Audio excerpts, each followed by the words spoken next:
Since the universe is a big place, we could easily get lost.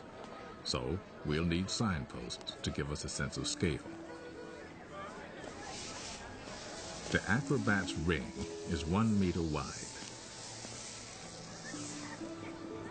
The crowd is 10 times wider, 10 meters across, larger by 1 power of 10.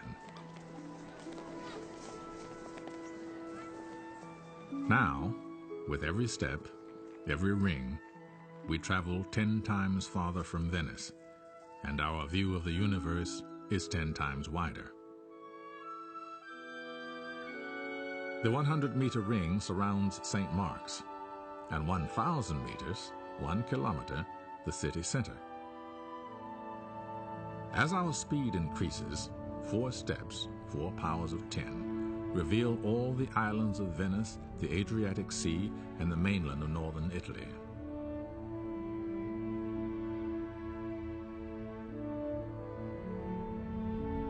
Six steps take in Europe from central Germany across Italy to the Balkans. And soon we can see the entire planet, our home in space.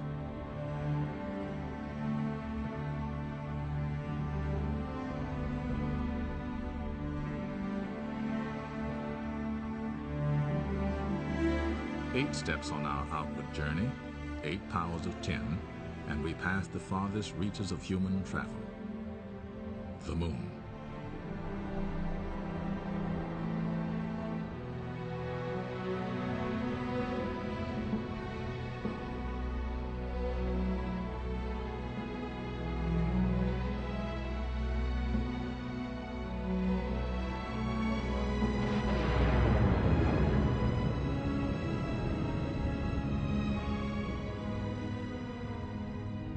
If we visualize the paths that the 9 planets take in their orbits around the Sun, at 13 steps from St. Mark's Square, the entire solar system comes into view.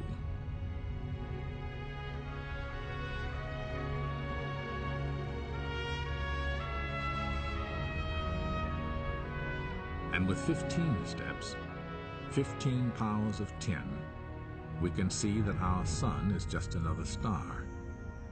From here on, our voyage will be measured in light years, the distance light travels in an entire year. Only now do we fly past our nearest neighbor stars, almost 5 light years away.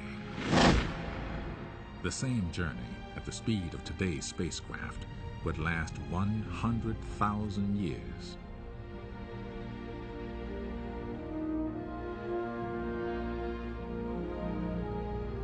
As we cross the perpetual night, our voyage takes us up and out of our sun's neighborhood near the edge of a great pinwheel of stars.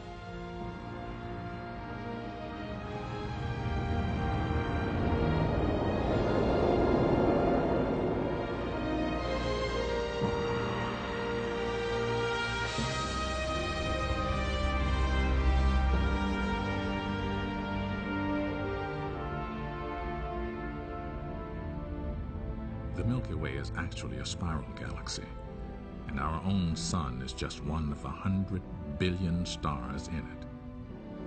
At this immense scale, 23 powers of 10, each shining light we see is not a star, but an entire galaxy, composed of countless stars. Astronomers have discovered that the galaxies are flying away from one another. The universe is expanding. Our own galaxy and all the others form clusters and superclusters of stupendous size, hundreds of millions of light years across. And here, about 15 billion light years from Venice, we approach the outer limits of the visible universe. What lies beyond this cosmic horizon, we cannot see and do not know.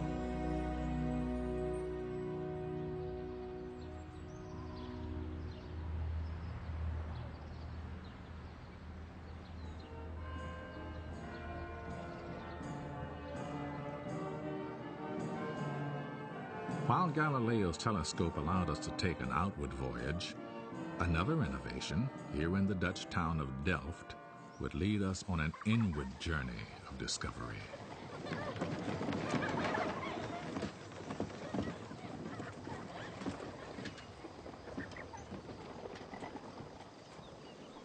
Over 3 centuries ago, Antony van Leeuwenhoek perfected the early microscope and used it to study droplets from the waterways of Holland.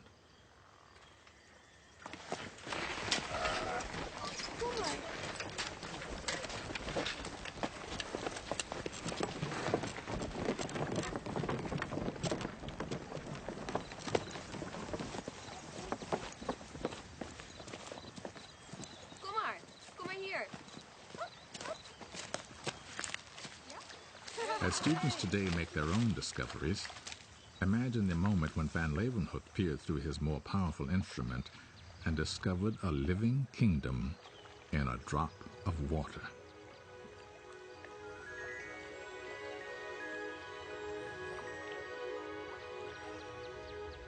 This busy world of single-celled paramecia is only 1 millimeter across, 3 pounds of tin smaller than a meter. The microscope allows us to continue our journey into the realm of the very small. As we move into the cell nucleus, each new ring now reveals a world 10 times smaller in diameter than the last. Deep within the nucleus, we come upon truly remarkable constructions, long spiraling molecules of DNA. DNA holds the chemical codes for the reproduction of most organisms on the planet, whether they're paramecia, people, or petunias.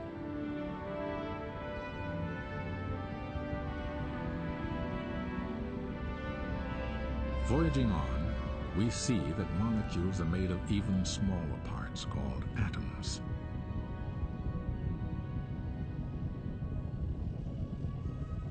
The tiny world of the carbon atom is very strange indeed. Its 6 electrons seem to swarm everywhere at once.